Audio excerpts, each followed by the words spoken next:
سورة ياسين تمنع عطش يوم القيامة، سورة الكافرون تمنع الكفر عند الموت، سورة الإخلاص تمنع النفاق، سورة الفلق تمنع الحسد، سورة الناس تمنع الوسواس. إذا شعرت في ثقل أو بثقل في نشر الرسالة فإن ذنوبك هي التي أثقلتها، فلا تترددي في نشر هذه الرسالة، لعلها تكون سبب في دخولك ودخول الجنة.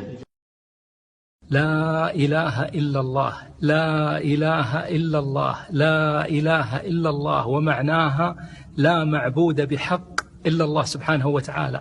أرسلها للي عندك 5 أو 10. هل تعلم أن خلال ساعة واحدة بإذن الله راح يكون 10,000 شخص يقولون لا إله إلا الله وعلموا معناها؟ كل هؤلاء بإذن الله في ميزان حسناتك. أخلص النية لله وأرسلها وقل اللهم إنها عن. قليل من سيرسلها لأنه يشعر بالحرج. تخيل أن الله يراك وأنت تنشرها لأجله. إذا أعجبتك فانشرها، وإذا لم تعجبك فمر كأنك لم تر شيئا.